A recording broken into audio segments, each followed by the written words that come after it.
Vamos a dar inicio a la sesión de economía.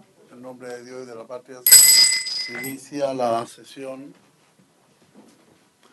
de economía de este lunes 13 de marzo para poder continuar la votación de las indicaciones al proyecto de ley en segundo trámite constitucional en relación a mejorar la calidad del gasto público, aumentar los estándares de probidad y transparencia e introducir principios de economía circular en las compras del Estado. Saludamos a los señores senadores y senadoras de la Comisión de Economía, a nuestros asesores y, por supuesto, a quienes nos acompañan del Ministerio de Economía, de Chile Compra y de SECPRE, también del Ministerio de Hacienda. Señor secretario, tiene la palabra por si hay cuenta. Gracias, señor presidente. Sí, solamente un documento que remitió a esta secretaría Gabriela Rodríguez, asesora coordinadora legislativa del Ministerio de Hacienda, respondiendo de manera formal a una consulta del senador Durana sobre los grados de consanguineidad y afinidad a lo que se refiere el artículo 35 quater, aún pendiente de votación.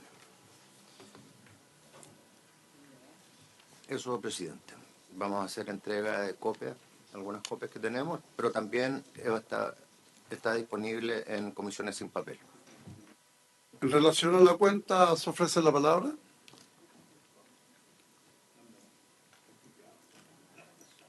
Bien, entonces, de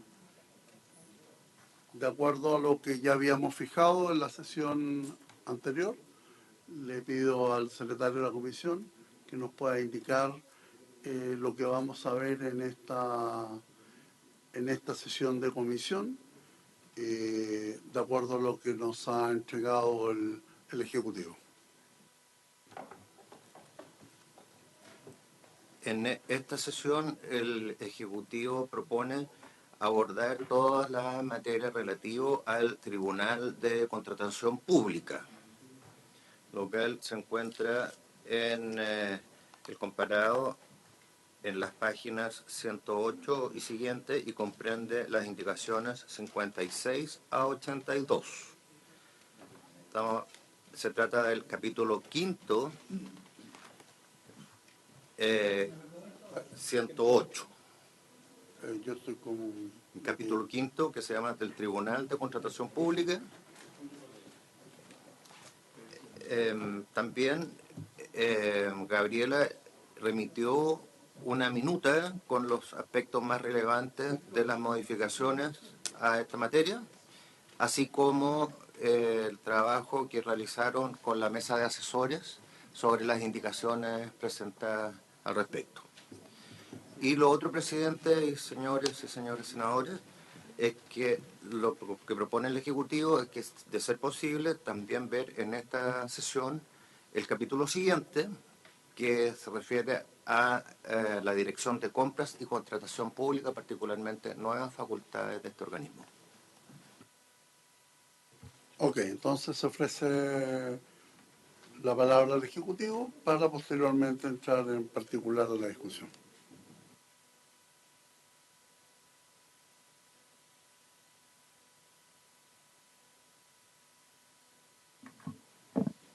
Gracias, señor presidente. Bueno, consideramos de que es importante tratar, ojalá en conjunto, este tema del tribunal. El Tribunal de Contratación Pública, o actualmente Tribunal de Compras Públicas, está en funcionamiento desde el 2005, ya hace bastantes años.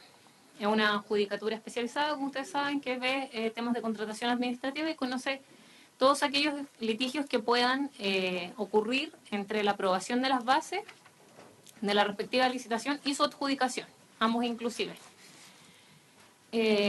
Señalarles que actualmente está compuesto por 3 jueces o juezas con sus respectivos suplentes, quienes son remunerados por sesión y no tienen dedicación exclusiva.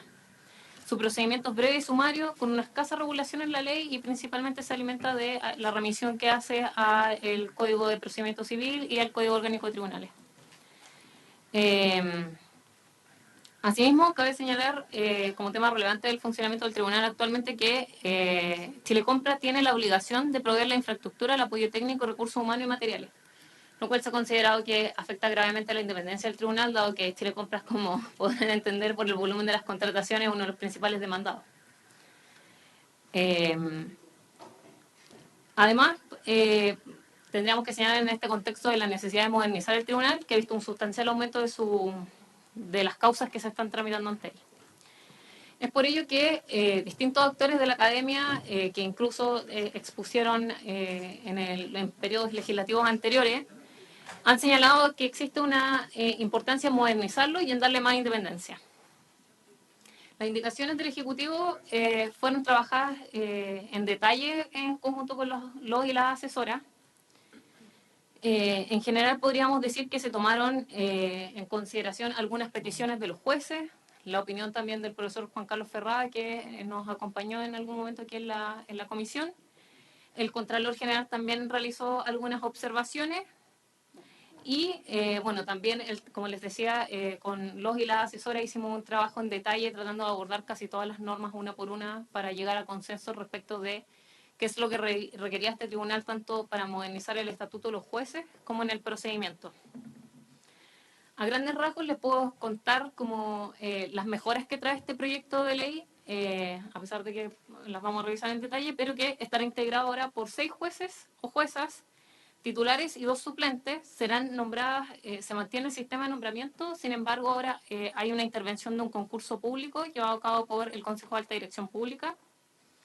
Funcionará en 2 salas. Los jueces y juezas titulares tendrán la obligación de asistir a su despacho por 44 horas, es decir, tendrán dedicación exclusiva y una remuneración permanente.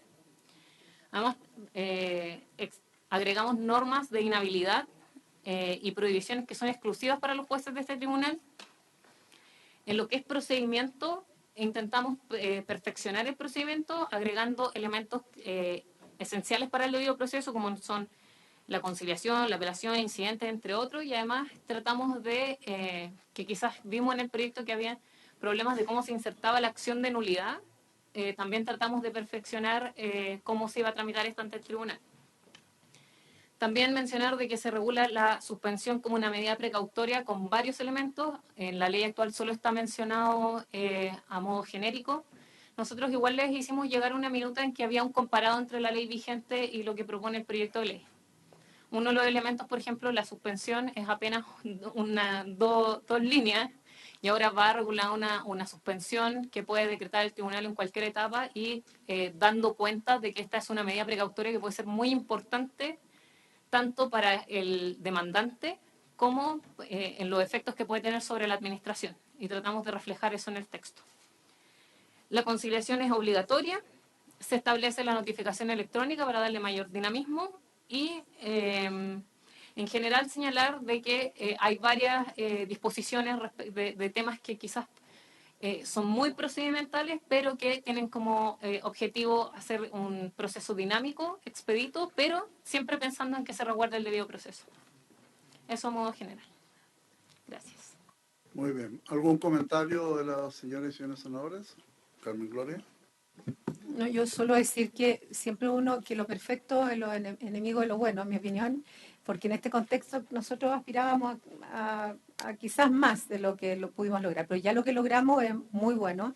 Tenemos hoy día un aumento de 6 titulares, más 2 suplentes, funcionamiento 44 horas, 2 salas, además agregamos la contratación con dedicación exclusiva, que es tremendamente importante, la suspensión también como medida precautoria.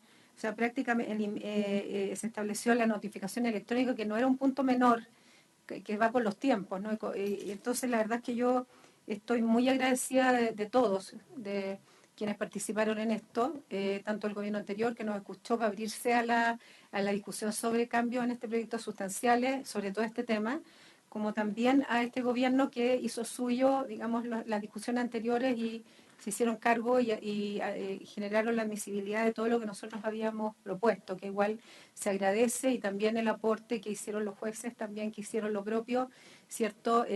Tratando de interferir de buena manera en el sentido de poder mejorar una estructura que requiere ser fortalecida. O sea, quienes hemos trabajado en mercado público sabemos que los reclamos con o sin fundamento son muchos. Y esto fortalece un área que también hace que quienes de una u otra manera se hacen, digamos, hacen las solicitudes a este tribunal, van a sentir que se les escuchó, que tuvieron un procedimiento más rápido, es el doble de personas, que no fue injusto, porque obviamente cuando se trata de dineros, las personas que postulan sobre todas estas licitaciones se preparan mucho, algunos trabajan y pagan para que para que las postulaciones salgan bien. Entonces, obviamente que el proceso debe ser muy transparente, muy eficiente, para que en todo el proceso no haya duda. Y esto era una patita que estaba muy coja, que yo creo que da antecedentes para que si esto funciona y todavía crece aún más, como estamos haciéndolo ahora, con muchos más actores que los que habían, que van a trabajar en el mercado público algún día, y que no se esperen 10 años, sino que se fortalezca aún más esta área que estaba muy débil. Así que yo solo decirle, presidente, que estoy muy contenta porque yo fui muy insistente con esto, y muchos de nosotros, pero creo que lo logramos bastante, porque yo sé que la DIPRES no es fácil negociar recursos, es muy difícil. Muchas gracias. Senadora Proboste. Presidente, bueno, como aquí se ha señalado, y particularmente en el tema que nos convoca en el día de hoy, que tiene que ver con las modificaciones al Tribunal de la Contratación Pública, es importante reiterar en que esto fue una solicitud bien transversal de los senadores de la Comisión de Economía, tanto de la anterior comisión como de la actual legislatura, en el sentido de poder tener una institución mucho más robusta en materia de compras públicas, que garantice probidad y transparencia en el sistema, y además, por lo menos a mí, aún me resuenan la intervención del abogado del Tribunal de Compras Públicas, que ponía en una imagen la cantidad de causas que han aumentado de procedimiento versus otros tribunales, en desmedro de la relación que ellos tenían desde el punto de vista del aumento de los jueces, de la dedicación exclusiva, entre otras materias. Entonces,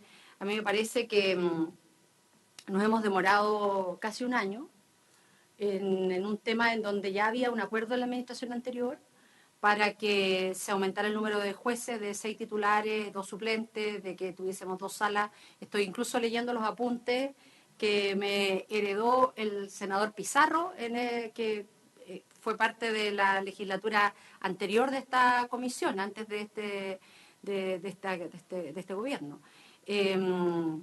Entonces, bueno, nos hemos demorado un año en que lo que se propuso transversalmente por parte de los integrantes de esta comisión se pudiera acoger. Y yo espero en que hoy día, a partir de esta decisión, podamos acelerar un poco el ritmo en la discusión de este proyecto de ley. Y en particular quiero hacer una consulta, porque he estado mirando el comparado respecto de la ley vigente y de lo que se va a proponer finalmente como indicaciones en lo que dice relación con nombramiento de los titulares, sus competencias, los plazos de nombramiento, pero me quiero detener en las inhabilidades. Porque las inhabilidades que se expresan acá son únicamente quienes los 2 años anteriores al nombramiento hayan sido ministro o ministra de Estado, subsecretario o subsecretaria, o jefe superior de un organismo público afecto a la aplicación de esta ley. Entonces quiero preguntarle al Ejecutivo si es que existe alguna otra inhabilidad que yo no he mencionado acá para poder ser abogado integrante del Tribunal de Compras Públicas. Eso, presidente. Ejecutivo.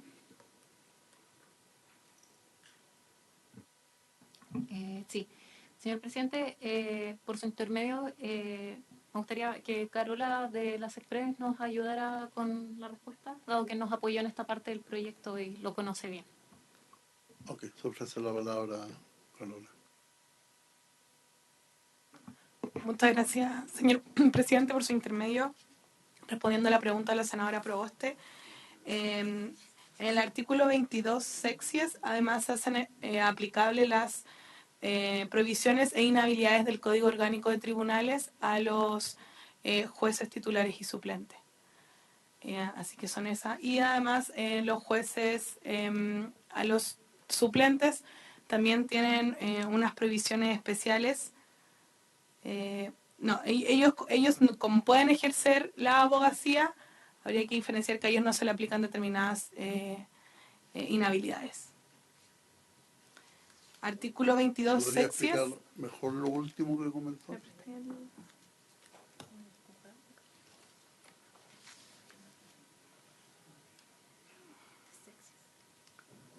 En el artículo 22 sexies, ahí se establecen a los jueces y juezas del tribunal les son aplicables los deberes, prohibiciones e inhabilidades que se refieren los artículos 316 a 323 ter.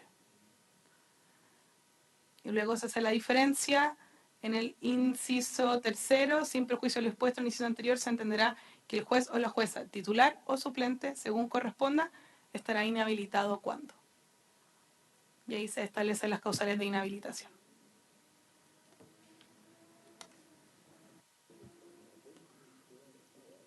¿Alguna consulta, senadora?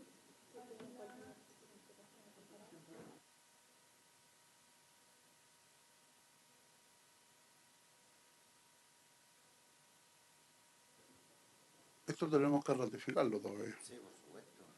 En la Disposición 61. ¿Le parece, senadora, que podamos...?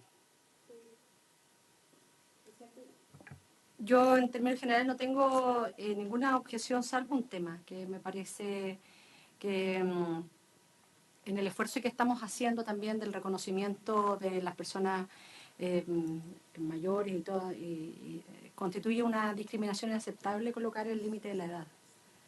Entonces, me parece que no corresponde. Yo quisiera en eso presentar una indicación, si es que se permite, para eliminar esta discriminación respecto al límite de la edad.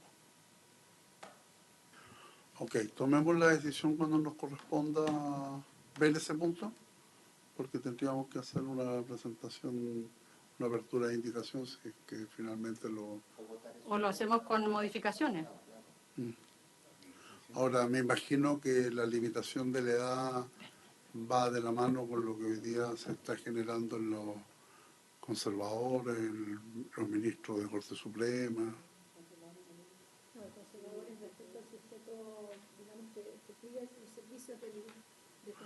¿Los que tienen los 75 años son solo ministros de Corte Suprema?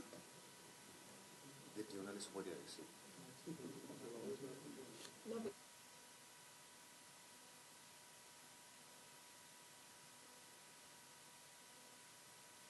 Yo quisiera, para ordenar entonces que, señor secretario, comenzáramos la discusión punto por punto y cuando lleguemos a lo que ha planteado la senadora Proboste, obviamente que tomamos la decisión. Bien, vamos entonces con el análisis de la... Gracias. Corresponde ir a la página 108 y siguientes del comparado. Vamos a abordar en el capítulo 5 del Tribunal de Contratación Pública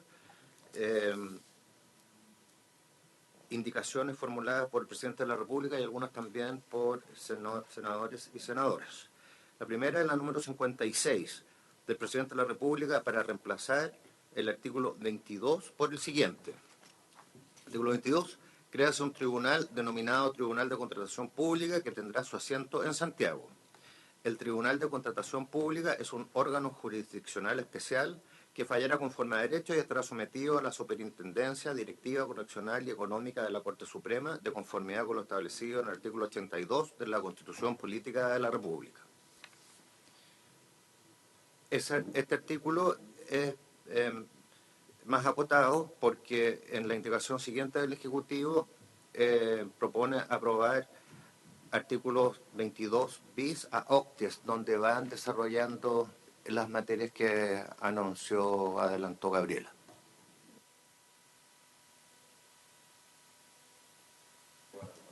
Ok, le ofrezco la palabra al Ejecutivo para que nos haga un resumen.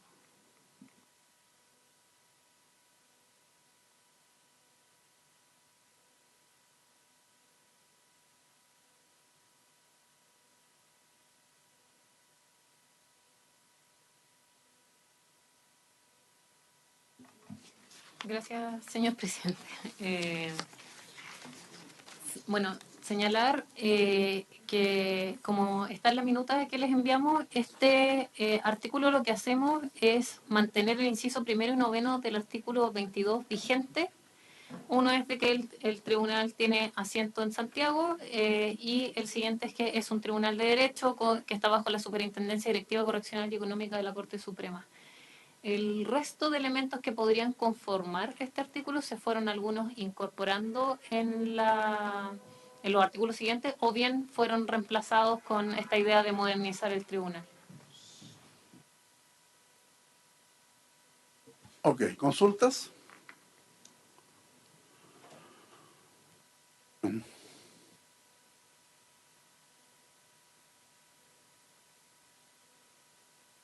A favor.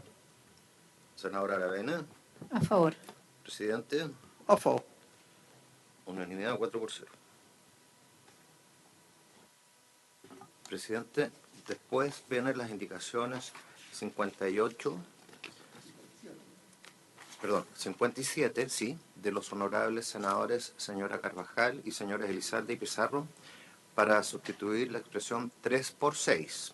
Tiene problemas de admisibilidad, pero igual que en ocasiones anteriores, claro, fue recogida por las indicaciones del Ejecutivo. Lo mismo ocurre con la indicación 58 de la senadora Aravena, que se refiere a remuneraciones mensuales de los integrantes del tribunal, y también 59 también de la senadora Aravena, exigiendo dedicación exclusiva, y la número 60, que también fue acogida esa idea del tribunal sesionará en forma ordinaria en 2 salas, pero todas estas indicaciones tienen en común que son inadmisibles, por iniciativa exclusiva del presidente y subsumida, sí. Ok, Tiene que declarar la inadmisible. entonces están declaradas inadmisibles, pero subsumidas en las indicaciones presentadas por el Ejecutivo en este proyecto de ley. Tiene la palabra, señor secretario. En la página 113, final, página 114, el número nuevo, propuesto por la indicación 61 de Su Excelencia el Presidente de la República. Agrega el número 32, que propone incorporar en este proyecto los artículos 22 bis a 22 octies. Vamos dando lectura y pronunciándose por cada artículo. Artículo 22 bis. El Tribunal de Contratación Pública estará integrado por 6 jueces o juezas titulares y 2 suplentes. Cada integrante será nombrado por el Presidente de la República o Presidenta de la República de una nómina de 3 personas que en cada caso propondrá la Corte Suprema. La Corte formará la nómina correspondiente de una lista que contendrá un mínimo de 5 y un máximo de 7 nombres para que cada cargo... nombres que para cada cargo le propondrá al Consejo de Alta Dirección Pública con sujeción al procedimiento establecido para el nombramiento de altos directivos públicos del primer nivel jerárquico, contenidos en el párrafo 3º del título 6º de la Ley 19.882, que regula nueva política de personal a los funcionarios públicos, que indica con las siguientes modificaciones. A. El presidente del Tribunal de Contratación Pública deberá informar al Consejo de Alta Dirección Pública las vacantes que se produzcan antes del término del periodo del nombramiento. B. El perfil profesional de competencias y aptitudes del cargo concursado será propuesto por la Corte Suprema y aprobado por el Consejo de Alta Dirección Pública con las adecuaciones que estime pertinentes. C. De no haber a lo menos 5 personas candidatas al cargo que cumplan con el nivel de idoneidad suficiente para ingresar en la nómina, el Consejo de Alta Dirección Pública ordenará que se efectúe un nuevo concurso para conformar o complementar la lista según corresponde. La Corte Suprema podrá rechazar todos o algunos de los nombres contenidos en la lista que se presente. Si el número de nombres restantes fuera inferior a 3, la Corte comunicará el hecho al Consejo de Alta Dirección Pública para que completen la nómina llamando a un nuevo concurso, en el cual no podrán participar las personas que fueron rechazadas por la Corte Suprema. Para conformar la nómina, los y las postulantes deberán ser recibidos por el Pleno de la Corte Suprema en una audiencia pública citada especialmente al efecto. La Corte establecerá la forma en que se desarrollará esta audiencia. Las y los integrantes titulares del tribunal de Contratación Pública deberán contar con el título de abogado o abogado otorgado por la Corte Suprema, haber ejercido la profesión por a lo menos 8 años y haberse destacado en la actividad profesional o académica especializada en materias de contratación pública o derecho administrativo. Los y las integrantes suplentes serán designados de la misma forma que los y las titulares. Deberán contar con el título de abogado o abogada otorgado por la Corte Suprema, haber ejercido la profesión a lo menos 5 años y haberse destacado en la actividad profesional o académica especializada en materias de contratación pública o derecho administrativo. Ahí está el artículo 22 bis. Se ofrece la palabra al Ejecutivo. Gracias, señor presidente. Quizás destacar de este artículo dos elementos. Primero, que está, efectivamente aquí estamos llevando, concretando la solicitud del actual tribunal y la indicación 57 de la senadora respecto de que está integrado por 6 jueces o juezas. Y además se perfecciona el nombramiento. Esto fue algo que propusieron de parte de los asesores y asesoras. Se trabajó con el Servicio Civil, especialmente esas reglas especiales a las cuales se hace mención. El Servicio Civil propuso para efectos de evitar problemas que han tenido con otros procedimientos de nombramiento y que sea un nombramiento en el fondo expedito y efectivo. Esos son los dos aspectos que podríamos mencionar que se destacan de esta regulación. Ok, muchas gracias. Se ofrece la palabra. En votación. Senadora Proboste. Senador Osandón. Aprueba. Senadora Aravena. A favor. Presidente. A favor. Unanimidad. Artículo 22, ter. Una vez nombrados los 6 jueces o juezas integrantes del tribunal y las o los 2 suplentes, todos ellos prestarán ante el presidente o presidente de la Corte Suprema juramento, promesa de guardar la Constitución y las leyes de la República en el ejercicio de sus ministerios, en audiencia especialmente celebrada para tal efecto, en la que actuará como ministro de fe el secretario de dicha Corte. Los jueces y las juezas del tribunal permanecerán en el cargo, en el ejercicio de sus cargos por un plazo de 6 años, pudiendo ser nuevamente designados previo concurso y por un nuevo periodo de la misma forma establecida en el artículo anterior. Este plazo se contará desde la fecha en que los jueces y las juezas del tribunal presten el juramento o promesa a que se refiere el inciso anterior. El nombramiento de los integrantes se hará por el presidente de la República mediante decreto supremo suscrito por los ministros o ministras de Hacienda y de Justicia y de Derechos Humanos. Ejecutivo. Bueno, estas son algunas normas que quizás son como de instalación del tribunal, como decirlo de manera resumida, que presten juramento, quizás podrían no parecer relevantes, sin embargo son normas que se suelen tener respecto de los tribunales. El periodo de 6 años, actualmente tienen 5, se aumenta en 1 año y esto es para igualarlo a otros tribunales contenciosos administrativos, que haya un poco más de coherencia respecto de cómo funcionan estos tribunales especiales. Y la formalidad de nombramiento también, nuevamente, es algo que, si bien como es una formalidad, nos parece relevante que se señale en la ley específicamente cómo se concreta. Gracias.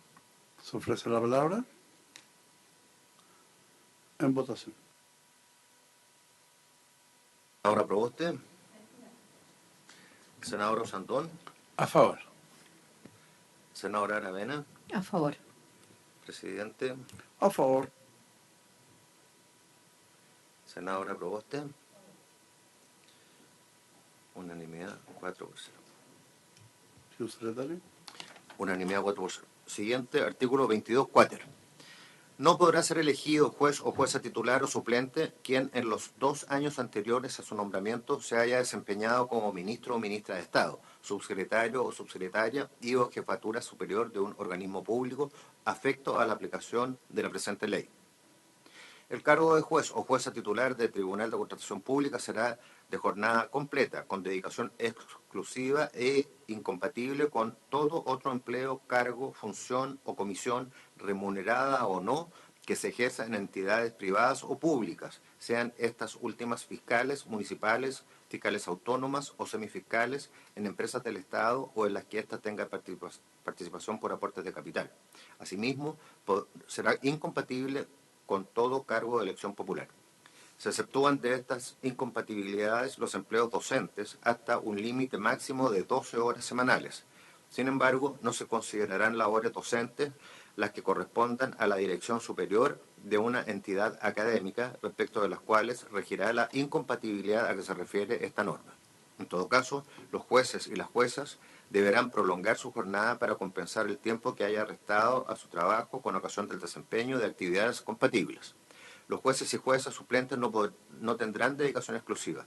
Sin embargo, no podrán comparecer en ningún juicio seguido ante el tribunal a nombre propio o con mandatario o representante legal de otra persona. Ejecutivo. Gracias. Señalar de que esta inhabilidad de ministros o ministras de Estado, subsecretarios, etcétera, la pensamos en que fuesen personas que estaban sobre la decisión de compra. Y por lo mismo nos parece que si yo participé de decisiones de comprar y contratar administrativamente, no tuviese la posibilidad después de ser juez del tribunal. Bueno, también el avance importante que se recoge en la indicación 59 de la senadora Aravena es la dedicación exclusiva, la jornada completa, y bueno, también mencionarles que la incompatibilidad respecto a otro empleo también vemos que es una inhabilidad adicional, o sea, es decir, yo no puedo ser juez del tribunal y tener un cargo en otra institución pública, ya sea porque fui electo o porque fui nombrado por alguna autoridad. Por tanto, podríamos decir que esa es otra inhabilidad que tienen estos jueces.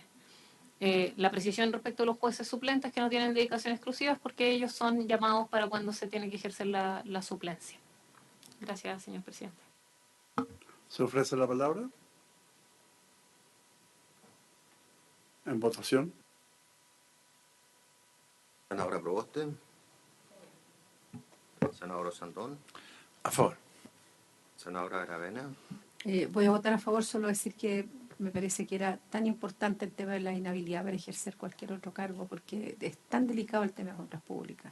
Estamos sometiendo prácticamente a toda la administración del Estado a este sistema con esta nueva ley que requiere dedicación exclusiva y sobre todo no tener, así como decía anteriormente el Ejecutivo, no solamente no estar en los últimos 2 años, sino que no tener ninguna vinculación con el Estado, por lo menos durante el tiempo que ejerce el cargo. Así que es muy agradecida que se haya tomado en cuenta esto y espero que sea motivador para algunos abogados el día de mañana que se arme el concurso, porque la verdad es de un nivel de especialidad esto bien interesante también para quien lo ejerce.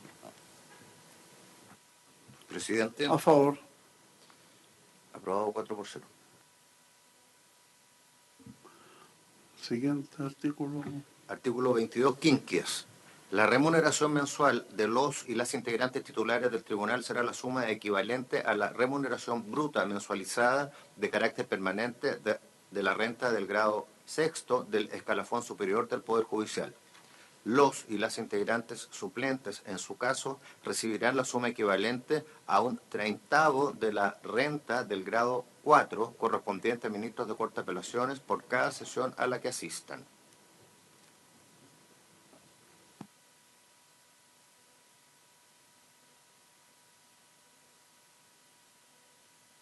Ejecutivo. Gracias, señor presidente. Bueno, mencionar que esta remuneración está pensada en favorecer la dedicación exclusiva y el nuevo estatuto de los jueces, o sea, todas las exigencias que estamos haciendo ahora en torno a el cargo de juez o jueza es precisamente porque reciben una remuneración acorde al cargo. Ahí habría que ver cómo ocurre con la escala de los jueces. Respecto de los jueces suplentes, se mantiene la renta actual. Todas estas consideraciones presupuestarias fueron conversadas y comunicadas con los y las asesoras y además obviamente participó la dirección de presupuesto y este fue el monto que pudimos llegar, que nos parece que es adecuado para favorecer la dedicación exclusiva y a su vez exigirles ciertas inhabilidades y prohibiciones a los jueces que hoy en día no tienen, por cierto, y que trabajan solo por sesiones. Gracias, señor presidente.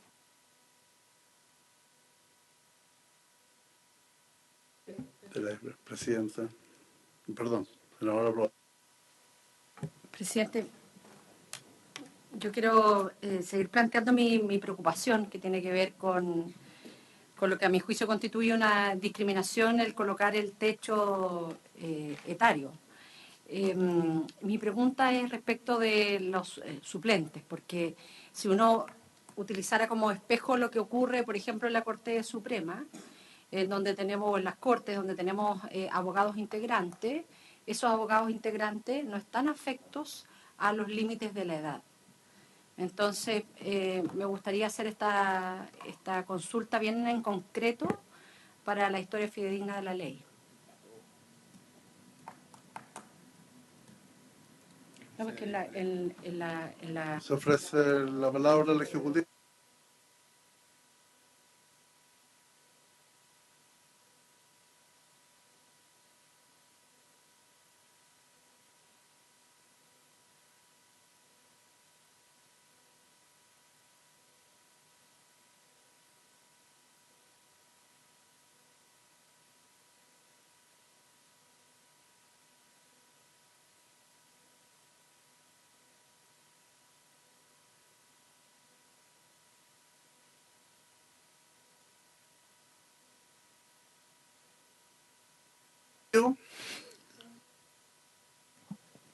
Muchas gracias, señor presidente. Claro, nosotros pusimos el límite porque está en el artículo 80 de la Constitución, los 75 años.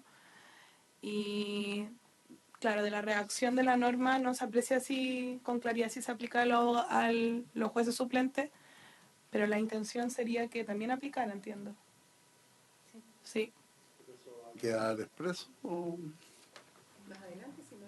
¿En qué minuto esta comisión, perdón, en qué minuto esta comisión va a conocer el informe financiero de este proyecto?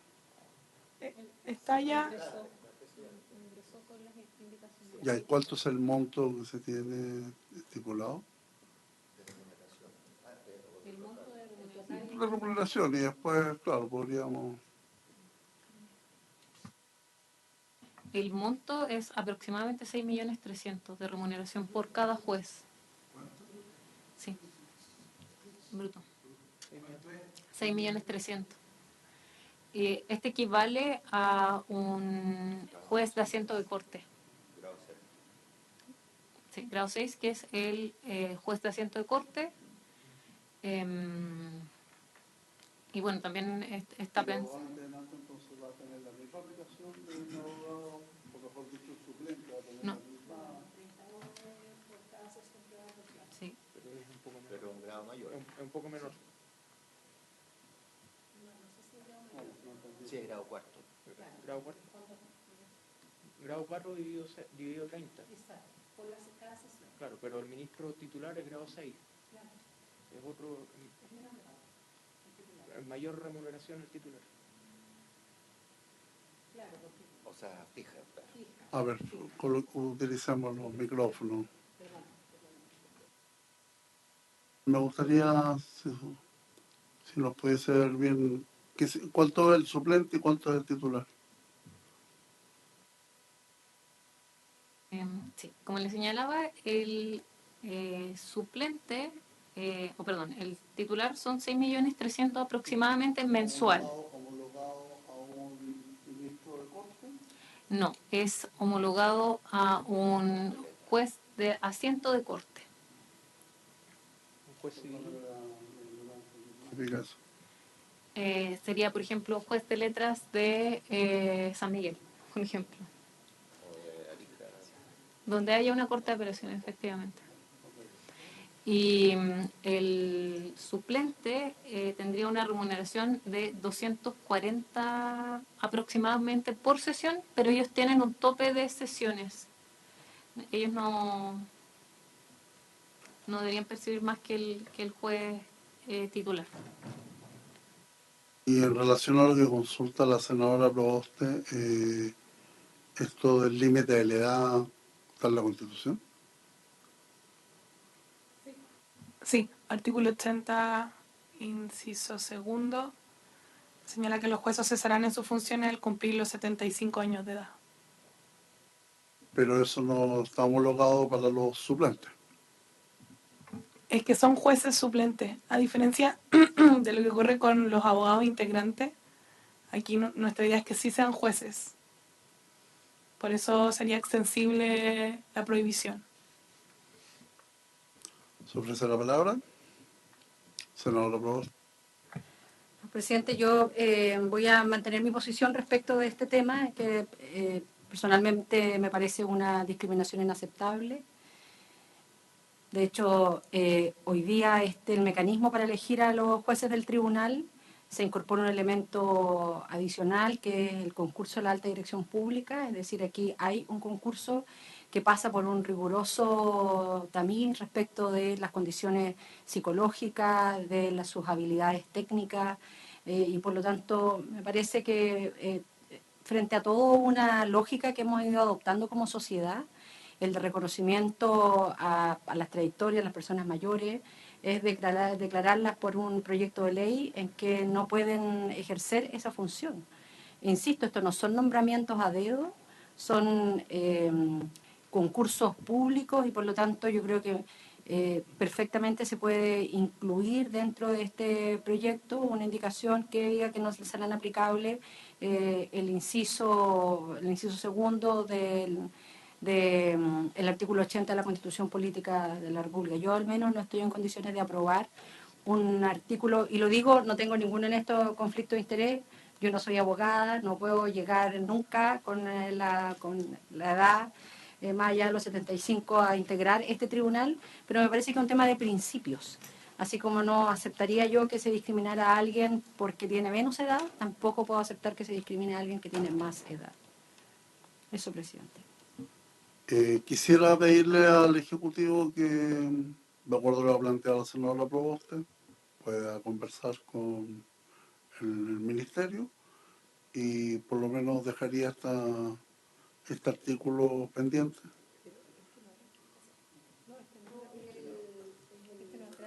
La indicación. O el 22 sexy.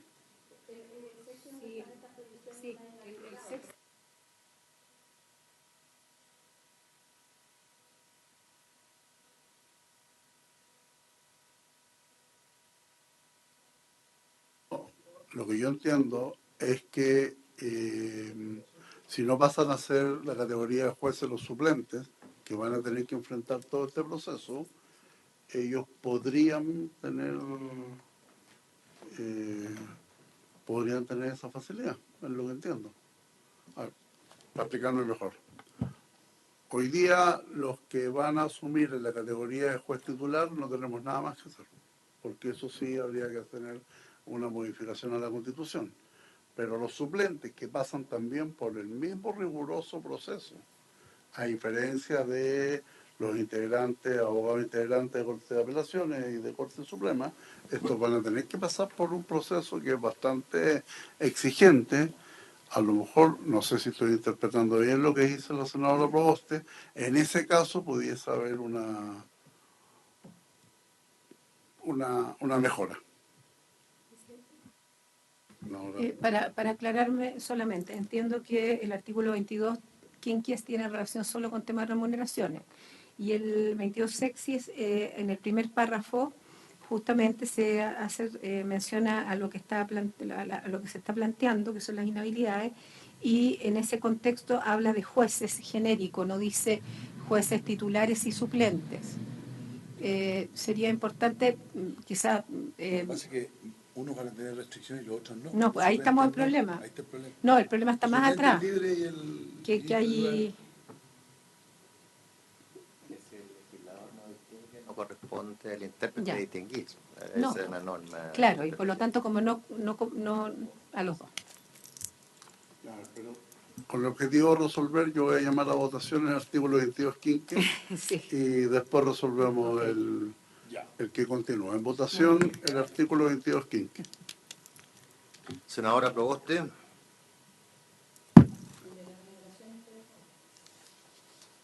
Senador Osandón. A favor.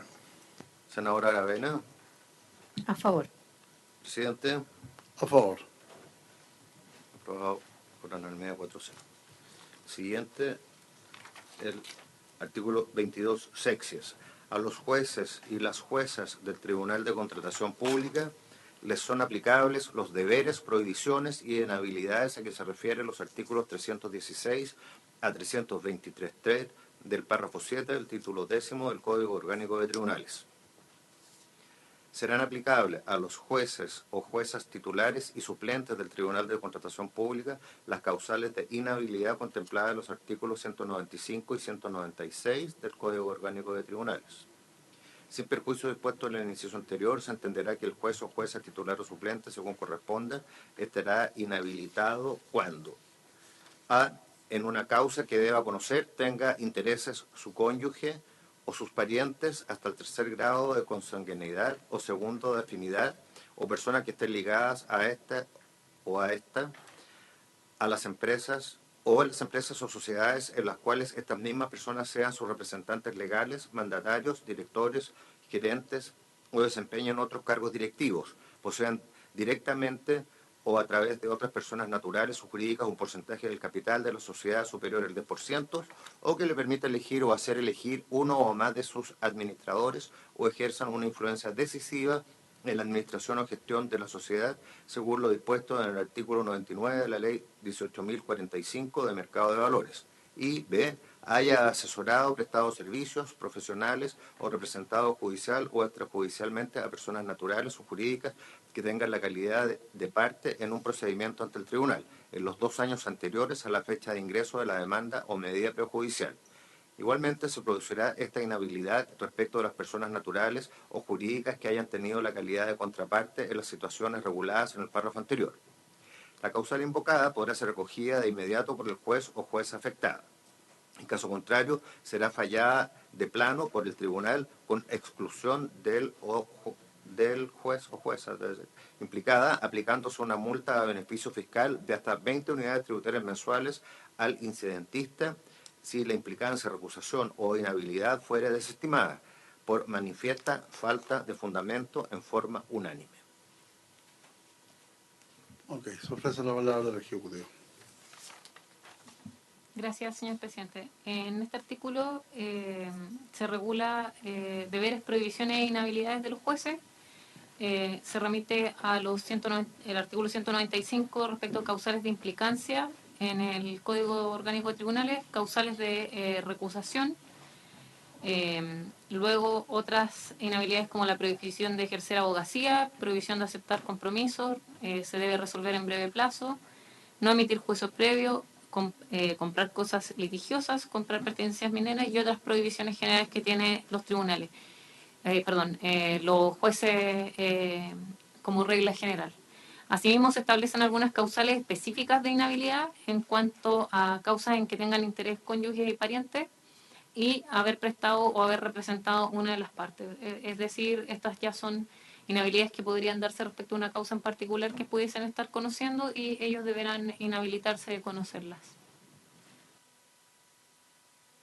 Gracias. Se ofrece la palabra.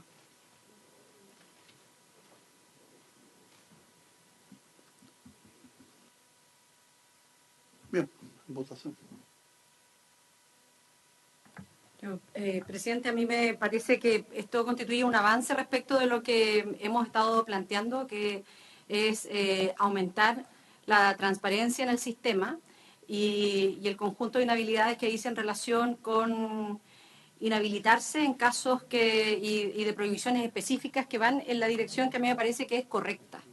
Sin embargo, quiero reiterar en que uno de los puntos que está contenido en este artículo dice relación con la discriminación etaria a las personas para integrar este tribunal. Entonces, en ese sentido, no puedo estar yo en esto de acuerdo. Me abstengo, presidente. Por favor. Senadora Aravena. A favor. Presidente.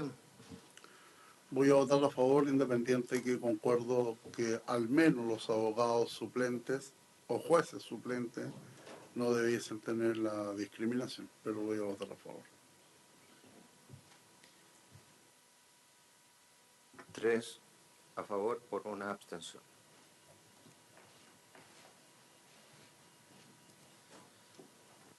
artículo siguiente tiene una reiteración en su inciso primero. El artículo 22 septies dispone que el Tribunal de Contratación Pública tendrá su sede en Santiago. Eso fue aprobado y sancionado por la Comisión en el nuevo artículo 22. Después dispone, este tribunal funcionará de forma permanente en 2 salas, con 3 jueces o juezas en cada una. Los jueces y las juezas titulares tendrán la obligación de asistir a su despacho por 44 horas semanales. Los y las integrantes del tribunal elegirán por mayoría de votos de sus jueces titulares o uno de sus miembros para que lo presida por un periodo de 2 años, pudiendo ser reelegido por igual periodo. Los y las integrantes designados en calidad de suplentes ejercerán el cargo que les haya sido asignado en aquellos casos en que por cualquier circunstancia no se ha desempeñado por el titular. Dicha suplencia no podrá extenderse por más de 6 meses continuos, al término de los cuales deberá necesariamente proveerse el cargo con un o una titular de la manera señalada en el artículo 22 bis de esta ley por el periodo de tiempo que reste para el ejercicio del mismo. El tribunal dictará las normas necesarias para su adecuado funcionamiento administrativo interno, velando por la eficaz expedición de los asuntos que conozca. Ejecutivo.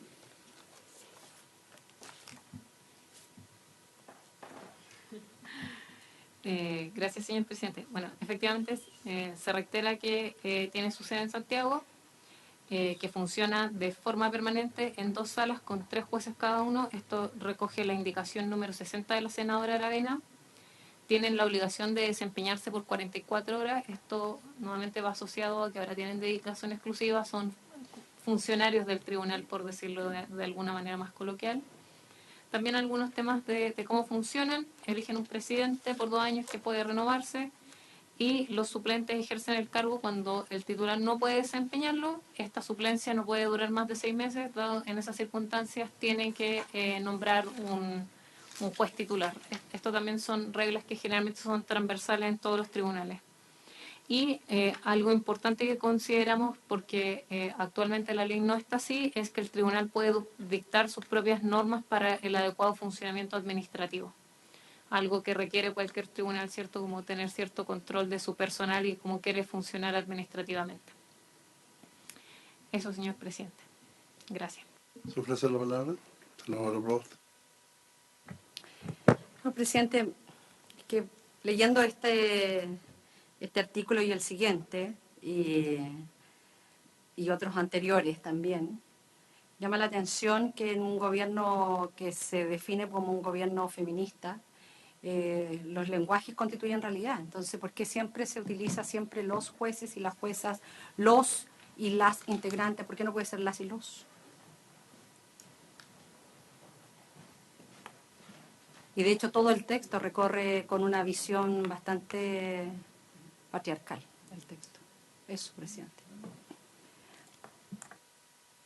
Bueno, a lo mejor piden disculpas. Yo tengo una consulta también en... ¿Qué pasa con el proyecto 40 horas? ¿Cómo afecta la aprobación de un proyecto 40 horas en lo que estamos aprobando? Señor presidente, el proyecto 40 horas no aplica al sector público, entonces no aplicaría aquí.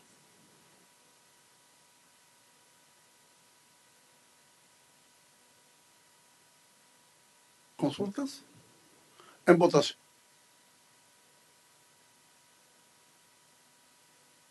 Presidente, con o sin modificaciones respecto del inciso primero, la reiteración de que tendrá su asiento en Santiago.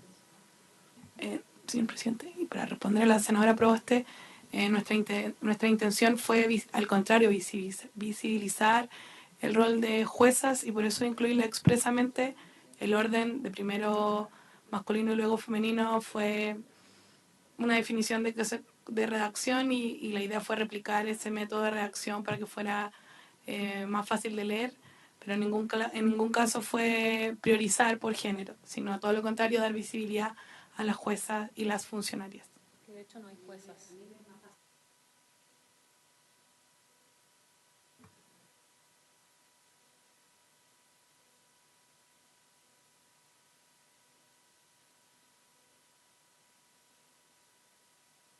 Nuestras disculpas si eso generó la reacción contraria, no era lo que buscábamos. Entonces, senadora, es que él va a hacer la propuesta del señor secretario. Gracias, señor presidente. El artículo 22, que es el primer artículo de este capítulo, crea un tribunal denominado Tribunal de Contratación Pública que tendrá su asiento en Santiago. Eso viene de la ley primitiva. Y este artículo 22 septies, al final reitera lo mismo, no hace una puerta adicional. Dice: el Tribunal de Contratación Pública tendrá su sede en Santiago. Por lo mismo, la sugerencia de la Secretaría es eliminar ese inciso primero. En votación con la sugerencia de la Secretaría. ¿Sí le parece? ¿Unanimidad? ¿Bien? Tiene la palabra, señor.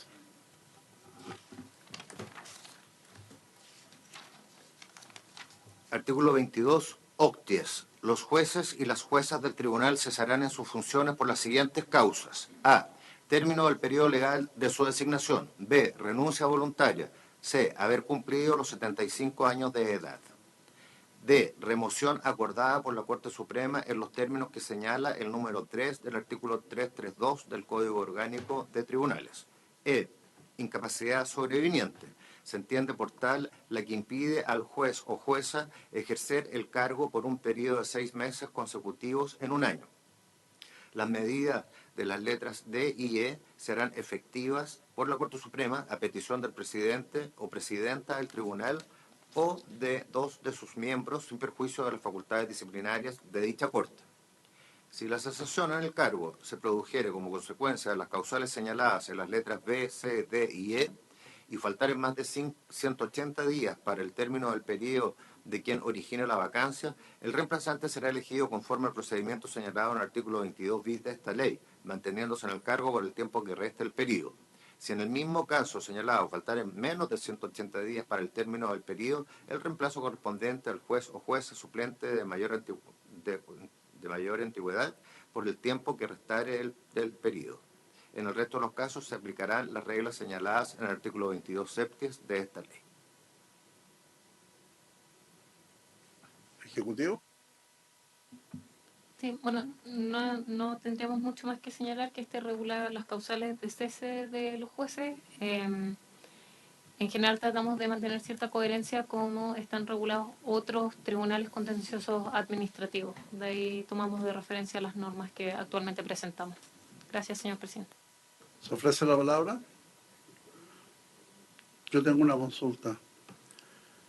Cuando se provoca esta situación, si bien ustedes han homologado a otros procesos similares,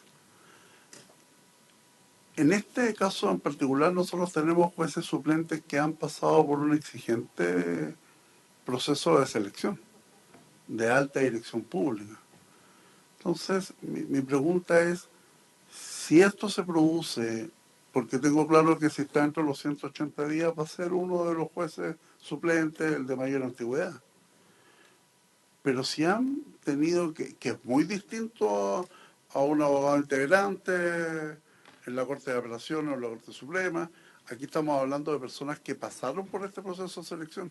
¿Por qué no debiese ser más directo si es antes de los 180 días? ¿No se aplica el mismo procedimiento? Porque eso significa nuevamente llevar a un proceso de selección que no es, involucra costos, no es automático.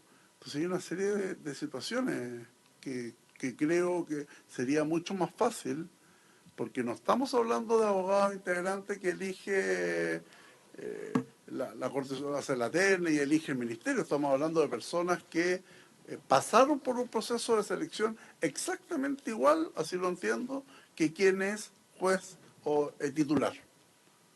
Entonces ahí como que me queda la duda por qué simplemente no lo subroga a uno de los suplentes y hacemos un proceso de selección para el suplente, pero hacemos funcionar el Tribunal de Competencia más aún cuando todos reconocemos la sobrecarga que obviamente existe en esta materia.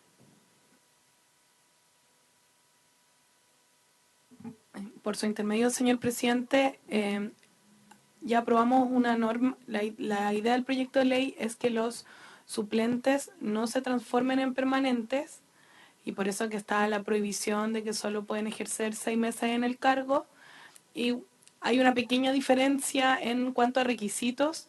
Se le exigen mayor años de experiencia al juez titular, lo que tendería a pensar que sí hay una cierta diferencia que habilitaría a un profesional a solo ser juez suplente, mientras que otro a ser permanente.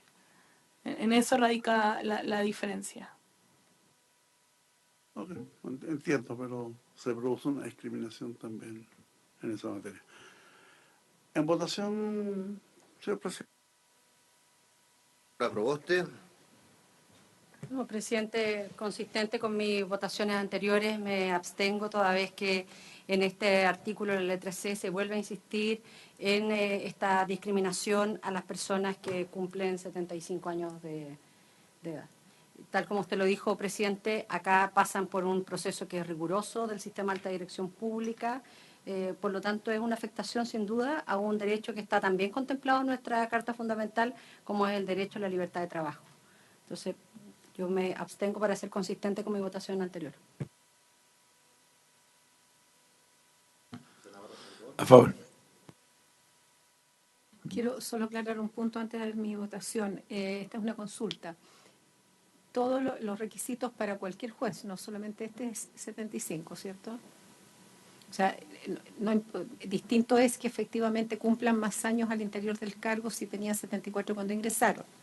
Pero de alguna manera esto es una regla genérica, no es una regla específica para, de lo contrario habría que cambiar la Constitución, ¿sí? Ok, entonces voto a favor. Presidente, Me voy a abstener en esta votación. entonces el resultado de la votación no permite definir si es que la comisión no aprueba o rechaza, porque son 2 votos a favor y 2 abstenciones. Entonces debe repetirse. Y el presidente debe instar a los senadores y senadoras a optar por aprobar o rechazar. Ok, voy a cambiar mi votación a favor, dejando a la historia de la ley mi opinión en relación al proceso de cambio cuando se produce una vacancia dentro de los jueces titulares. Creo que en justicia debiesen ser un juez suplente. Usted cambia su voto en esta única votación. Porque si no tendré que llamar a votación de nuevo. Sí. Sí, por eso está claro. No, lo que pasa es que, a ver, Para facilitar el despacho. yo para facilitar el despacho estoy cambiando mi votación en relación a lo que estamos... No, lo que pasa es que ahí, no le digo. si bien comparto la situación de los 75 años en el caso de los jueces suplentes, pero voté a favor en ese punto. En este, tengo mis reparos con respecto a cómo se reemplaza a un juez titular cuando un juez suplente tiene que cumplir las mismas condiciones y los mismos requisitos que un juez titular para llegar a ser suplente. Entonces, es más expedito y un poco más justo. Pero cambio mi votación, señor presidente. Aprobado por mayoría del presidente. 3 a favor, 1 abstención. Presidente, solo quiero aclarar que yo también estoy de acuerdo con el tema de los 75. El problema es que está en la Constitución. Entonces no sacamos nada con rechazar algo que en el fondo sería inconstitucional. Ese es el primer punto. Y segundo, que esta discriminación arbitraria no sería para estos jueces, para todos los jueces. O sea, ojo con eso. Entonces, no es que estemos a favor de eso, sino que tenemos una línea clara. Yo entiendo lo que plantea la senadora Proboste, pero no sacamos nada si la Constitución dice eso, poner otra cosa, porque estaríamos haciéndonos trampa en el solitario. No, mi observación, senador Osandón, un poco lo siguiente, es decir, En relación a los jueces titulares, y claro, yo por lo menos tampoco podría estar en desacuerdo porque eso es una norma en la Constitución que afecta a todos quienes postulan a jueces. Solo que en este caso yo estamos hablando de los suplentes, que los suplentes van a quedar también en la misma condición, ¿ya? Que además pasan por un concurso extraordinario en la cual no son nombrados como son nombrados los señores notarios suplentes, como son nombrados los conservadores suplentes o los ministros integrantes de Corte de Apelaciones y de Corte Suprema. Entonces, tenemos una discriminación con ellos con los 75 años. Y además tenemos una discriminación con ellos cuando se trata de reemplazar, porque estos son los únicos suplentes que tienen que pasar por un concurso de alta dirección pública. Esa es mi observación. Tiene la palabra, señor secretario. Presidente, también corresponde, dado que se despachó este artículo, y bueno, vamos a abordar otras materias relativas también a la competencia del tribunal, hacer presente que todas estas normas son orgánicas constitucionales y también por la materia de que se trata, tienen que ser puestas en conocimiento de la Corte Suprema, en cumplimiento de las normas constitucionales, para así disponer el oficio correspondiente. Después, la indicación siguiente a tratar Al 62, ¿no? es la indicación 62. Esta recae sobre el artículo 23 referido al personal del Tribunal de Compras Públicas. En la página 124. Recordar que el personal del Tribunal de Compras Públicas se regirá por el derecho laboral común. La primera modificación es meramente formal y adecuatoria a otras modificaciones anteriores, que cambia la expresión Tribunal de Compras Públicas por Tribunal de Contratación Pública. La B y la modifica el inciso segundo en el sentido de suprimir la frase de transparencia a que se refiere el artículo 8 de la ley 20.285 sobre acceso a la información pública, porque esa materia cambió de ubicación dentro del mismo proyecto y ya fue abordado y aprobado por la Comisión. Y la letra I suprime la frase final de ese artículo para intercalarla en incisos siguientes, a los cuales voy a dar lectura. Dice, el tribunal contratará mediante concurso público a un abogado o abogada de su exclusiva confianza y subordinación como secretario abogado o secretaria abogada. Él o la titular de ese cargo será la jefatura administrativa y la autoridad directa del personal, sin perjuicio de otras funciones y atribuciones específicas que le asigne el tribunal. Además, tendrá el carácter de ministro o ministra de fe. Y finalmente, en el inciso tercero, que pasa a ser cuarto, la indicación propone sustituir la expresión autoacordado por reglamento interno, que sería la herramienta por la cual el tribunal hará las calificaciones anuales del personal. Eso, presidente, señoras y señores senadores.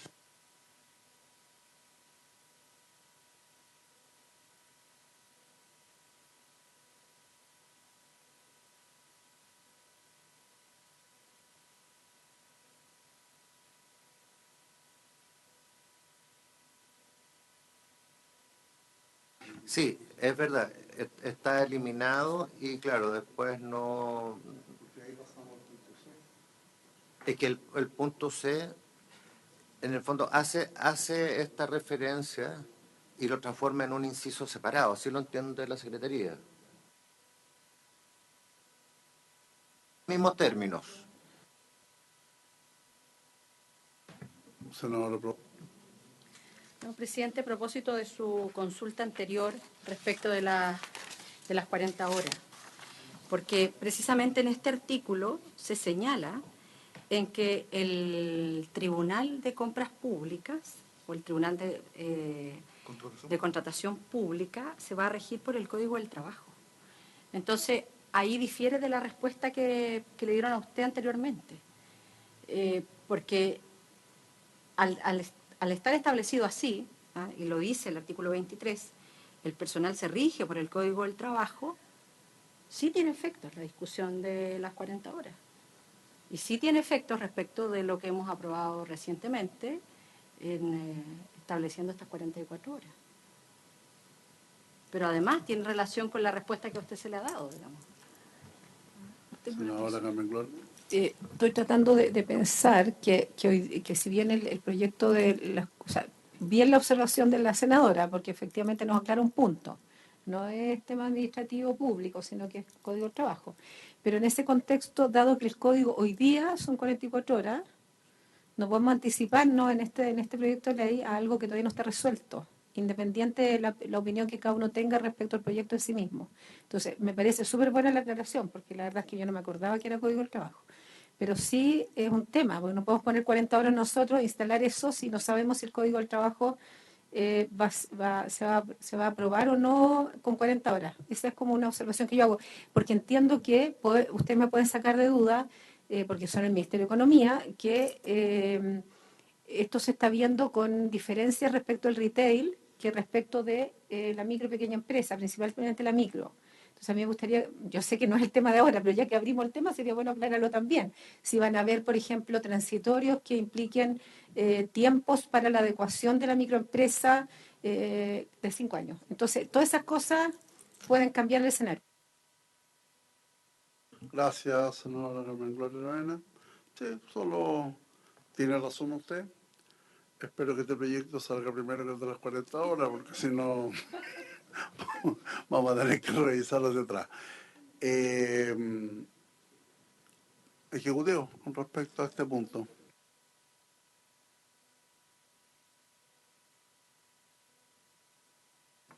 Gracias, señor presidente, por su intermedio responder la consulta. Efectivamente, para el personal del tribunal se rigen por Código del Trabajo y, por tanto, cualquier modificación a ese estatuto les afectará, como es el caso del proyecto de ley de 40 horas.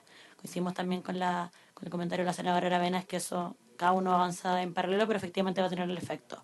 Ahora, los jueces tienen un estatuto especial, ¿cierto?, que es el estatuto aplicable a los jueces, y respecto de funcionarios públicos en general, el compromiso que se acordó también en la mesa del sector público del año pasado, es que este gobierno quiere avanzar en un régimen de 40 horas también para el sector público, pero la forma de hacerlo se va a trabajar en la mesa del sector público. Por eso no podemos dar más especificaciones. Muchas gracias, señora Consuelo. Ejecutivo, con respecto al punto, a lo que... A ver, con respecto a la indicación 62. Lo que pasa es que, perdón, No. pero es que no sé si hubo un malentendido o no, porque cuando usted, presidente, hizo la pregunta, dijo que esto era estatuto administrativo, y no es estatuto administrativo. ¿Cómo es? Hubo una mala respuesta. Perdón. Es que es un error, No sé si es un error súper, es un error súper ejecutivo, pero claramente la senadora ha hecho una observación acertada en relación a que ellos están regidos por el Código del Trabajo, no por el Estatuto Administrativo, y eso lo ha aclarado en el punto la asesora de Hacienda, la señora Consuelo Fernández. Porque hay otros organismos que tienen la misma calidad, ¿no es cierto? Ya. El juicio de que los jueces Corfo tienen es su propio estatuto administrativo. y son funcionarios públicos. Ellos no se rigen por el Código del Trabajo.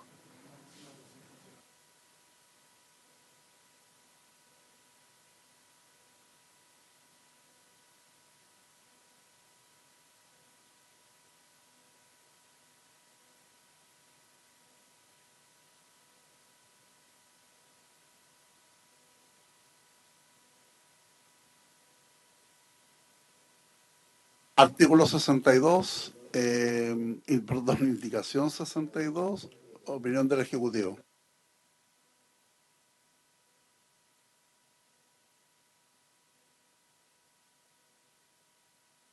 ¿Ejecutivo? Sí.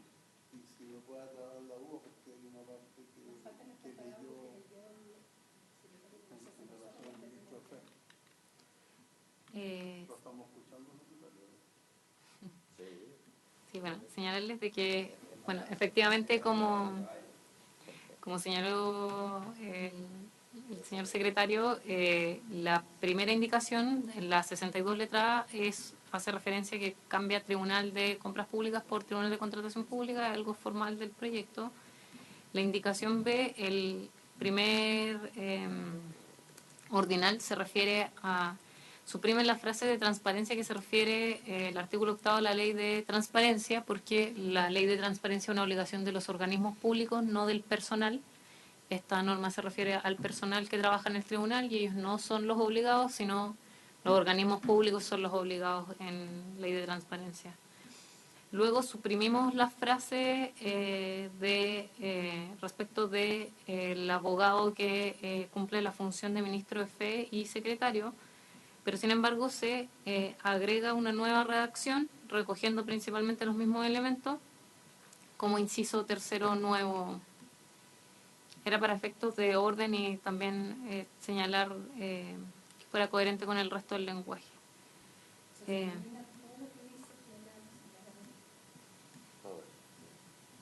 Claro, pero luego, si ven, en la letra C se intercala un inciso tercero nuevo que señala que el tribunal contratará mediante concurso público un abogado o abogada de su exclusiva confianza y subordinación como secretario abogado o secretaria abogada, que la titular será la jefatura administrativa y la autoridad directa del personal, y que además cumplirá la función de ministro o ministra de fe.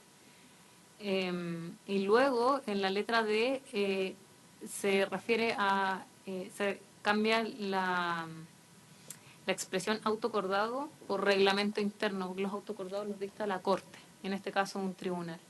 Son más bien formales los cambios, yo diría que prácticamente todos, salvo el de la ley de transparencia, que es por una errónea aplicación de la ley. ¿Se ofrece la palabra? ¿En votación?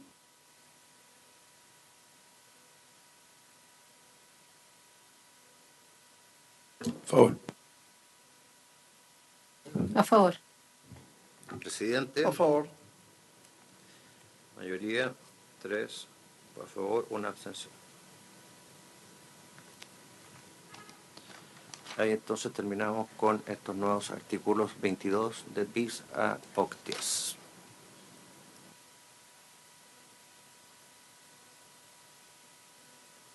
Página 129 del comparado, para ver el número 30, referido al artículo 24 sobre las competencias y atribuciones del Tribunal de Contratación Pública. 129. La indicación 63 de Su Excelencia el Presidente de la República, para reemplazarlo por el siguiente. Cambia la numeración, sustituye el artículo 24 por el siguiente. El Tribunal de Contratación Pública solo será competente para conocer: A. 1. De la acción de impugnación contra actos o omisiones ilegales o arbitrarios ocurridos durante los procedimientos de contratación con organismos del Estado a efectos del régimen señalado en los incisos 2, 3 y 5 del artículo 1. 2. De la acción de impugnación interpuesta contra actos u omisiones ilegales o arbitrarios ocurridos durante la ejecución de un contrato administrativo con los organismos del Estado a efecto del régimen señalado en los incisos 2, 3 y 5 del artículo 1. 3. De la acción de impugnación contra cualquier acto ilegal o arbitrario cometido por la Dirección de Compras y Contratación Pública en los procedimientos y acciones relativas al registro de proveedores contemplado en el artículo 16. 4. De la acción de nulidad contra los contratos celebrados por los órganos de la Administración del Estado con infracción de las normas del capítulo 7 de la presente ley. Ahí cierran comillas, no correspondería porque el artículo continúa. El Tribunal de Contratación Pública no será competente para conocer de las acciones civiles que emanan de los incumplimientos de los contratos administrativos suscritos en virtud de esta ley, ni de acciones indemnizatorias de ningún tipo. Notificada la demanda, la parte demandante no podrá deducir la misma pretensión ante otro tribunal. ¿Tiene la palabra el Ejecutivo? Gracias, señor presidente. Bueno, este artículo lo que hace es ampliar la competencia actual que tiene el tribunal. El tribunal solo conoce de la acción de impugnación contra ilegalidades que puedan ocurrir en el procedimiento de contratación hasta la adjudicación del contrato, es decir, desde las bases a la adjudicación. Esto incluye todo el procedimiento de contratación administrativa, es decir, incluye suscripción del contrato y además en el numeral 2 se incluye la ejecución del contrato. O sea, amplía bastante la competencia de lo que es hoy en día respecto de la acción de impugnación propiamente tal. Además, agrega esta acción de impugnación contra actos ilegales o arbitrarios cometidos por Chile Compra respecto al registro de proveedores y establece una acción de nulidad por contratos celebrados que tengan infracciones a la probidad.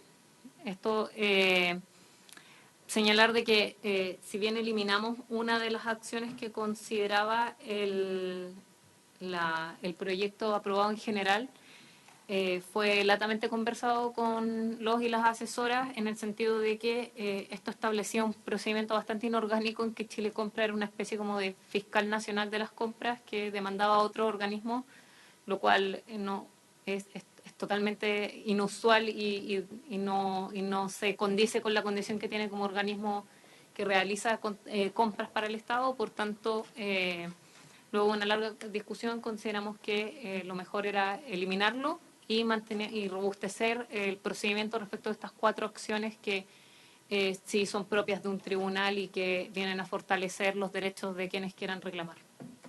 Gracias, señor presidente. ¿Se ofrece la palabra? Ok, votación, unanimidad.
En contra del mismo acto u omisión, un recurso administrativo o la reclamación administrativa regulada en el artículo 30 bis de esta ley, dicho plazo se contará a partir de la notificación del acto administrativo que puso término a dicho procedimiento administrativo o desde la certificación de que su reclamación administrativa no ha sido resuelta dentro de plazo.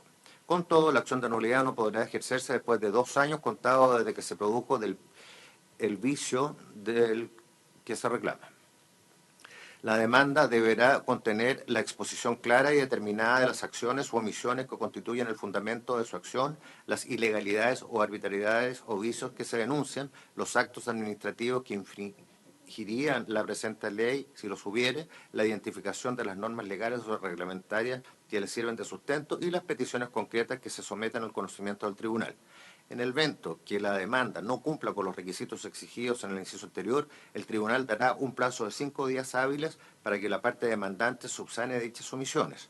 Vencido el plazo anterior, sin haber sido subsanadas las omisiones, el tribunal, mediante resolución fundada, podrá no admitir a tramitación la demanda. En todo caso, para efectos de calcular los plazos señalados en el inciso primero, la resolución que ordena subsanar las omisiones no alterará la fecha de presentación de la demanda. Gracias. Gracias, señor secretario. Ejecutivo. Gracias. En este artículo lo que intentamos hacer es perfeccionar el procedimiento en cuanto a la presentación de la demanda. En ese sentido recogimos observaciones que realizó el Contralor General y también trabajamos bastante el texto con el profesor Juan Carlos Ferrada, experto en la materia contenciosa administrativa. Quizás resaltar algunos elementos. Por ejemplo, precisamos que se tiene que tener un interés directo. Utilizaba otro lenguaje en el texto aprobado en general y, bueno, de acuerdo a lo que nos sugirió el profesor, el interés directo es la manera adecuada de referirse a quién tiene la legitimación activa para demandar. Además, precisamos que la acción de nulidad debe interponerse contra el tercero que resultó beneficiado del vicio que se alega. Estos son medidas de debido proceso, en el sentido que yo no podría declarar una nulidad sin siquiera haber emplazado a la persona que suscribió el contrato y que se vio beneficiado por este vicio, en este caso, hacia la probidad. Se mantiene el plazo de 10 días, sin embargo, es que haya conocido, debido conocer. Esto es propio también de precisar desde cuándo se cuenta el plazo para ejercer la acción. Agregamos la idea de que hay un recurso administrativo previo, lo cual es bastante común en este procedimiento, dado que a quien se demanda la administración, por tanto también reconocer esa instancia administrativa previa para dar certezas de a partir de cuándo se tiene que demandar. Y finalmente establecimos una regla de cierre respecto a la acción de nulidad, es que esta no se puede ejercer después de 2 años contados desde que se produjo el vicio.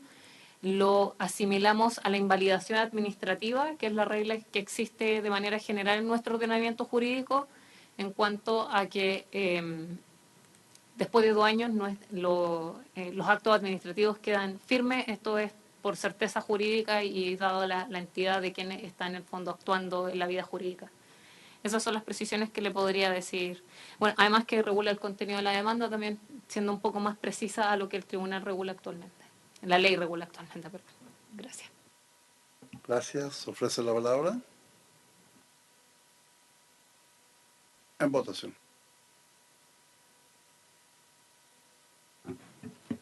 Senador Santón. Por favor. Senador Aravena. A favor. Presidente. A favor. Unanimidad 4-0, sin modificaciones.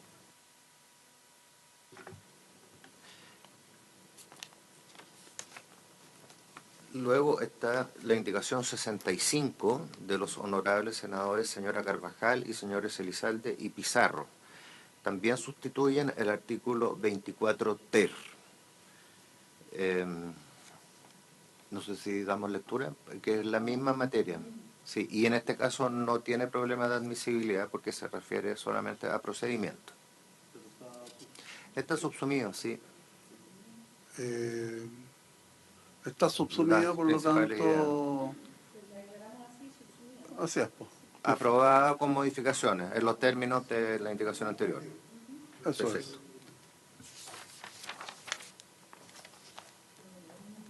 No. Unanimidad también. Después vamos al número 32, página 135. Se refiere a la tramitación de la demanda. En la indicación 66 de Su Excelencia el Presidente de la República. Reemplaza el artículo 25 por el siguiente. Admitida tramitación la demanda, el tribunal oficiará al organismo público demandado y ordenará notificar a los particulares demandados en caso que existieran, acompañando el texto íntegro de la demanda interpuesta para que en el plazo fatal de 10 días hábiles, contado desde la recepción del oficio o desde la notificación, informen fundadamente sobre la materia objeto de impugnación e informen sobre las demás materias que les consulte el tribunal, dejándose constancia de ello en el expediente electrónico. Dentro de dicho plazo, el demandado podrá pedir por una sola vez y por razones fundadas una prórroga del mismo hasta por un máximo de 5 días hábiles. El tribunal podrá acceder a los antecedentes del procedimiento de contratación administrativa y o del contrato administrativo que son objeto del juicio que se encuentran publicados en el Sistema de Información y Gestión de Compras Públicas. Si el procedimiento administrativo o una parte de este no se encuentra publicado en el referido sistema, de considerar lo necesario para una acertada resolución del caso, el tribunal podrá solicitar al organismo demandado que adjunte copia del expediente administrativo completo y debidamente foliado, o de los antecedentes faltantes si lo tuvieran en su poder. Asimismo, el tribunal podrá solicitar al organismo demandado que, bajo las mismas condiciones anteriores, adjunte copia de otros procedimientos administrativos que se consideren útiles para la adecuada solución del caso. Asimismo, el tribunal podrá solicitar informe a los terceros que, bajo su criterio, pudieran resultar afectados por la sentencia definitiva. Se oficiará a la Dirección de Compras y Contratación Pública para que ésta dé a conocer a través del sistema de información y gestión de compras públicas que en el procedimiento de contratación correspondiente se ha deducido una acción judicial o una medida prejudicial precautoria en los términos señalados en el artículo 25 bis de esta ley. Ejecutivo. Gracias. Bueno, señalar de que acá lo que se regula es qué pasa una vez que ha sido admitida a tramitación la demanda. Agregamos elementos de debido proceso y de seguridad jurídica en cuanto a oficiar a los organismos correspondientes, a los particulares demandados, a cualquier en realidad tercero que pueda haberse afectado por la acción deducida ante el tribunal. Todos esos elementos no estaban regulados actualmente y nos parece que son de debido proceso y que tenían que quedar. Y quizás lo que es como novedoso y que le da agilidad también es que el tribunal podrá acceder al procedimiento de contratación a través de lo que está disponible en la plataforma de mercado público. A pesar que hoy en día podrían hacerlo, la práctica era oficiar a Chile Compras para que le enviaran los antecedentes, lo cual obviamente sería mucho más rápido y por eso lo dejamos en la ley, que ellos mismos lo revisen. Y otro elemento que también consideramos importante, quizás como para anunciarle a los otros interesados u otros que participaron en el procedimiento de compra, de que se conozca en el sistema de información de que se ha deducido una acción jurisdiccional respecto de el respectivo proceso licitatorio o de contratación. Gracias. Muchas gracias. Ofrece la palabra. En votación. Senadora Proboste. Senador Osandón. A favor. Senadora Aravena. A favor. Presidente. A favor. Aprobado 4-0. Consta la indicación 67 de la honorable senadora señora Aravena. Plantea como agregar al final del texto aprobado en general. Dice, dentro del mismo plazo, la entidad licitante deberá resolver todos los reclamos que el interesado hubiera deducido ante la administración con motivo del procedimiento de contratación pública regido por esta ley. En el evento de que ello no ocurriere, se entenderá que el reclamante, al recurrir a la vía judicial, ha desistido del reclamo administrativo.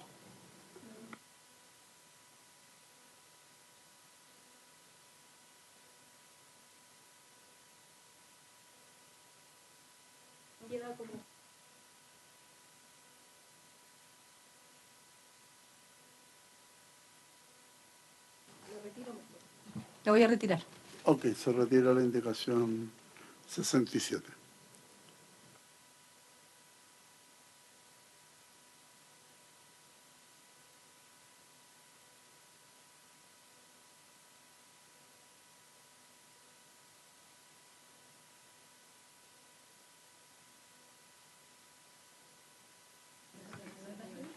Claro, la indicación 68 está en la página 139.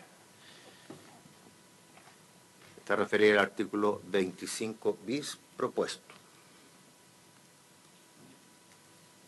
Y se refiere a la suspensión del procedimiento. Es un artículo bien largo. ¿Acuerdo la comisión que lo explique o quieren que se lea? Hago la consulta. Bien, le pido al Ejecutivo que lo explique. Gracias. El artículo 25 bis lo que hace es establecer la suspensión de la licitación, de la suscripción del contrato o de la ejecución del contrato. Esto es una medida precautoria que actualmente está en la ley, como les había mencionado, enunciada muy débilmente. Lo que se está regulando es que el tribunal, ya sea de oficio o a petición de parte, pueda decretarla fundadamente en cualquier estado del juicio o antes de su iniciación, eso a petición de parte y por el plazo que estime conveniente. Esto tiene como finalidad resguardar el interés jurídicamente tutelado e impedir que se consoliden los efectos. O sea, algo que pasa hoy en día es que el tribunal llega tarde. No solo por la competencia acotada que tiene, sino que las suspensiones llegan hasta cierto punto y cualquier licitación, etcétera, puede seguir avanzando sin que el tribunal en realidad tenga verdaderas herramientas para resguardar el interés.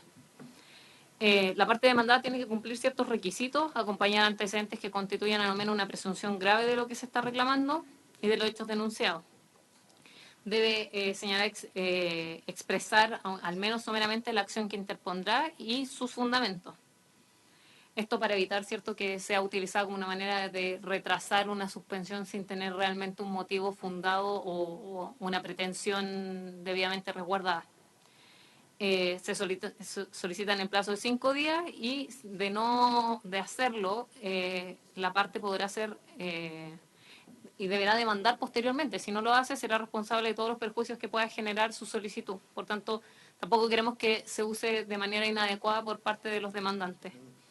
Además, el tribunal, y también como evitando que el tribunal pudiera hacer un uso excesivo de esta facultad, debe ponderar las características del bien o servicio que se trata, la continuidad de las prestaciones, las necesidades a satisfacer y los eventuales perjuicios y daños que la suspensión puede generar sobre las personas. Esto pensando, por ejemplo, en que quizá una compra de lápices no va a tener el mismo efecto si es suspendida a una compra de medicamentos o cualquier elemento de salud o en un estado de urgencia o en el fondo ver las características de la licitación o del contrato que se está ejecutando antes de suspender. El organismo licitante se tendrá que abstener de ejecutar todos los actos y celebrar todos los contratos que sean consecuencia de esta y todos los efectos, al menos de los contratos que estén en ejecución, se entienden suspendidos por el efecto de la medida. El organismo público no puede volver a llamar a licitación respecto de lo mismo, es decir, como les ponía el ejemplo, si está comprando lápices se decreta la suspensión, no puede volver a llamar a una nueva licitación, eso sería como tratar de evitar la medida del tribunal, por tanto se hace esta prevención. Y además se establece que en contra de la resolución que acoja o rechaza la solicitud de suspensión se podrá deducir un recurso de reposición y de apelación en subsidiario con el solo efecto devolutivo. Esto también, este conocimiento que se le da a la Corte de Apelaciones es con la idea de tutelar efectivamente los derechos de las partes interesadas. Esta medida, como les decía, está meramente enunciada. Nosotros tratamos de darle la mayor cantidad de elementos para que sea objetiva, se resguarde el interés público y el debido proceso. Señor presidente, complementando lo que señalaba Gabriela, este artículo tiene 2 innovaciones que son relevantes. Uno, que se permite la medida de suspensión de manera prejudicial, es decir, previo presentación de la demanda, y esto busca proteger los derechos de los demandantes de manera tal que al momento que se interponga la demanda, la ejecución del contrato o de la licitación, en caso que los antecedentes así lo sugieran, ya esté suspendida. Y por lo tanto tenga una demanda que, si es que llega a sentencia favorable, no sea una sentencia meramente papel, sino que tenga efectividad.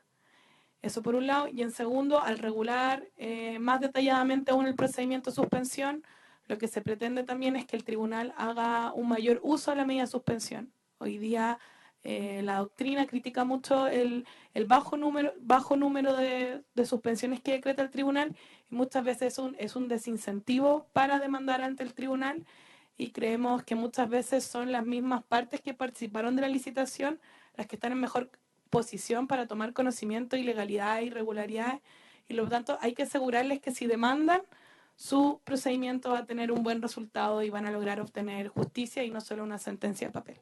Eso. Se ofrece la palabra, senadora Roa.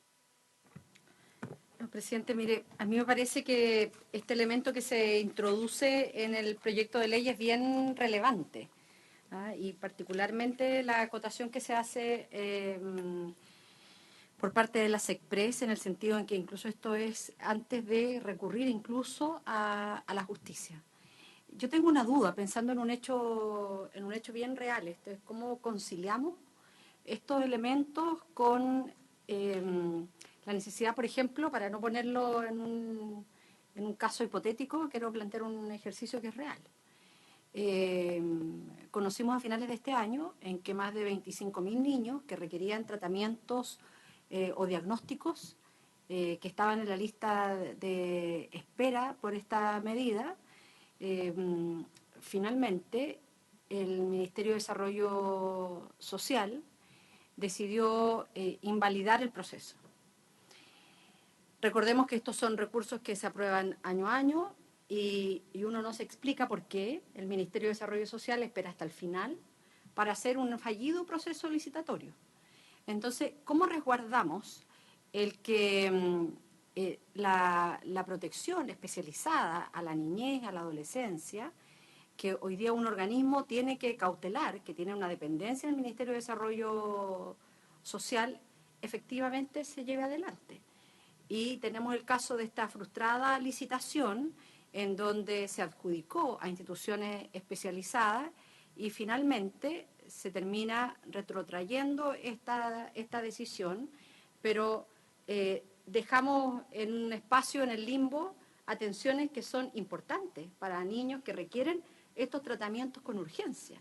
Entonces, a mí me llama la atención en que, por ejemplo, se dice, decretada la suspensión, el organismo demandado no podrá volver a llamar a un nuevo proceso concursal que tenga el mismo objeto que la materia de la impugnación hasta que sea levantada la medida. ¿Cómo conciliamos, en este caso, esta práctica, que me parece importante, con lo que hoy día, en esto quiero ser bien clara, no estoy imaginando un caso, estoy trayendo a colación un tema que es real y que tiene que ver con niños y niñas que sufren vulneración, que necesitan reparación a su maltrato y que hoy día no están recibiendo estas medidas de apoyo porque hubo un proceso que fue fallido.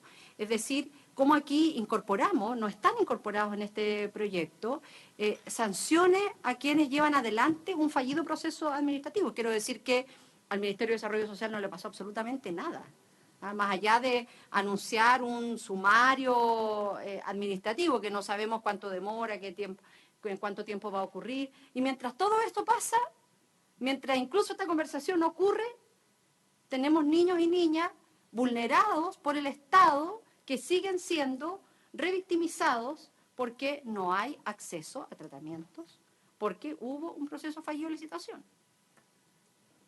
Eso, presidente.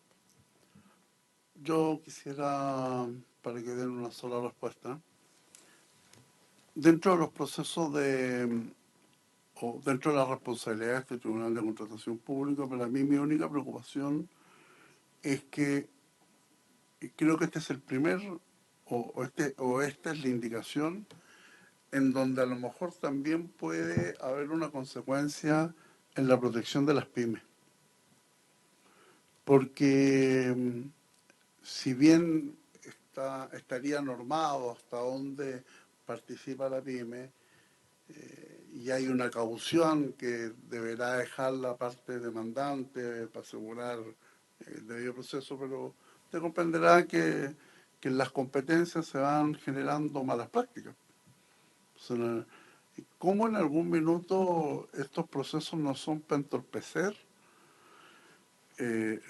Y podemos garantizar de que el día de mañana una pyme regional que está participando no se vea afectada frente a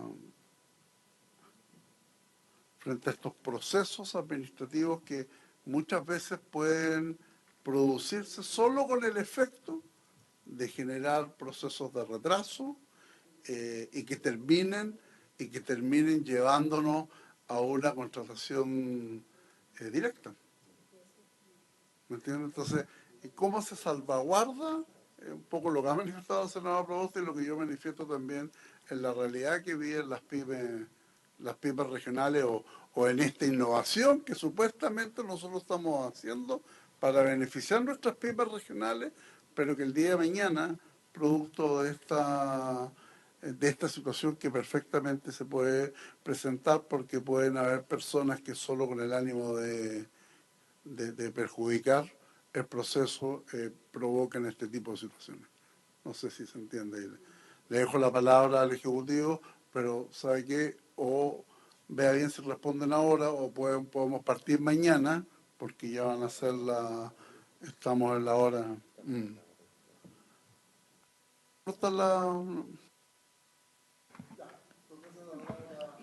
Al Ejecutivo. Muchas gracias por su intermedio, señor presidente.